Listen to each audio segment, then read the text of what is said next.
She walked out of school on a normal afternoon, just like she had done countless times before, and no one could have predicted that this would be the last time she would be seen leaving on her own.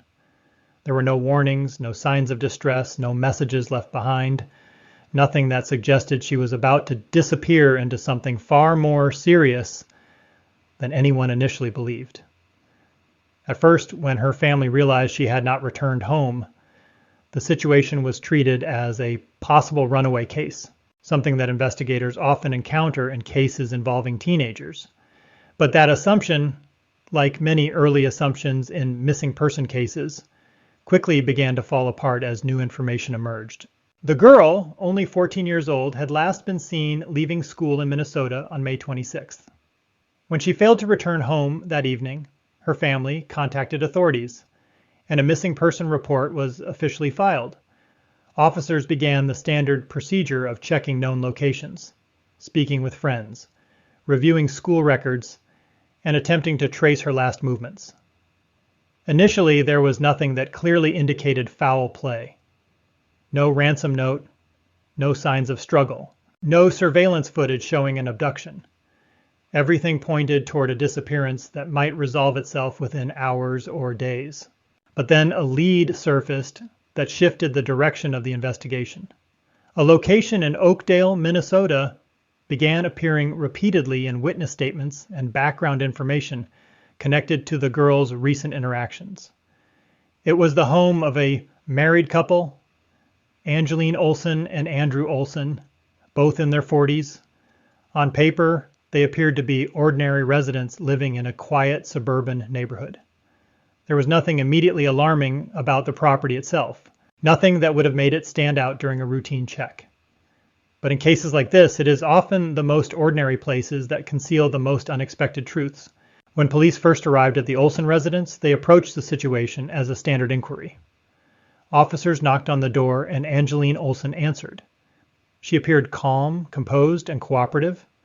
When asked directly whether the missing girl was inside the home, she denied it without hesitation. She stated that she had not seen the girl and that she was not present inside the house. Her tone was steady, her demeanor controlled, and at that moment, there was no immediate evidence to contradict her statement. With nothing actionable to justify a search, officers left the property to continue their investigation elsewhere. However, the case did not remain static. Hours later, new information was reported by a neighbor living near the Olsen residence. The neighbor described seeing a teenage girl outside the home, wearing minimal clothing and appearing disoriented. The report also mentioned the presence of adults nearby whose behavior seemed unusual and concerning. While the observation alone did not provide a full explanation of what was happening, it was enough to escalate the situation significantly. What had initially been treated as a routine missing person case was now moving towards something far more serious. Police returned to the Olsen residence, but this time their approach changed completely. The property was secured, and officers prepared to conduct a full search of the home. Unlike the first visit, there was no reliance on voluntary cooperation. The situation had now become an active investigation, and every part of the house needed to be examined. Inside, tensions immediately rose. The couple became increasingly uncooperative, questioning the officers' authority and resisting the search process. Despite the verbal resistance, investigators continued moving through the house methodically, room by room, ensuring that no area was left unchecked. At first, everything appeared normal. The living room was orderly. The kitchen showed no signs of disturbance. The hallways were quiet. Even the bedrooms, when initially inspected, did not reveal anything unusual. It was the kind of environment that could easily have confirmed the earlier assumption that nothing suspicious was happening inside. But experienced investigators know that the absence of obvious evidence does not always mean the absence of truth. So they continued searching. Eventually they reached the master bedroom. This room would become the turning point of the entire case. Inside, officers noticed something that did not match the rest of the environment. A cardboard box had been placed in the room. It was not positioned naturally among the surrounding items. Instead, it appeared deliberately placed and partially concealed beneath clothing and household objects. It stood out in a way that immediately drew attention, not because it was large or dramatic, but because it felt intentional, as if someone had tried to make it blend into the background. Officers approached the box and opened it. Inside, they found the missing 14-year-old girl. She was alive. She had been hidden inside the box, inside the same house that had previously denied her presence. For a moment, everything paused as the reality of the situation settled in. The initial assumption of a runaway case was gone. The investigation had now shifted into something far more serious, involving potential criminal activity and the exploitation of a minor. The discovery triggered an immediate escalation. The residence was secured as a crime scene and search warrants were quickly obtained. Investigators began seizing electronic devices from the home, including phones, computers, and storage equipment that could contain relevant evidence. The focus shifted from locating the victim to understanding how she had ended up in that situation and what had occurred inside the house prior to the police arrival. As forensic analysis began, additional concerns emerged regarding possible inappropriate contact and exploitation connected to the case. Both Angeline Olsen and Andrew Olsen were taken into custody.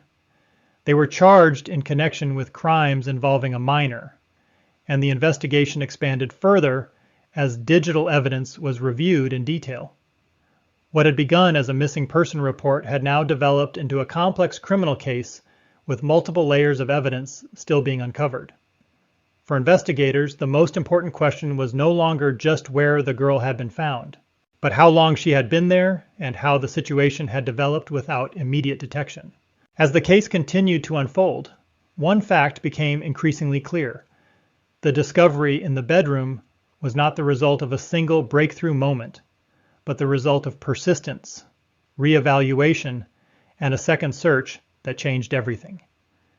If investigators had not returned to the house, if they had accepted the first denial without further verification, the outcome could have been entirely different. That realization became one of the most disturbing aspects of the case. In the end, what appeared on the surface to be a simple disappearance revealed a far more complex and unsettling reality. A quiet neighborhood, an ordinary home, and a case that initially seemed straightforward had all concealed a situation that only came to light through continued investigation. And even after the arrests, many questions remained unanswered. What exactly happened in the hours after the girl left school? How she came to be inside that home? And what factors led to her being hidden inside a box in a bedroom are details that investigators are still working to fully understand. But one truth stands out above everything else. In cases like this, the first conclusion is rarely the correct one. And sometimes the truth only appears when someone decides to look one more time.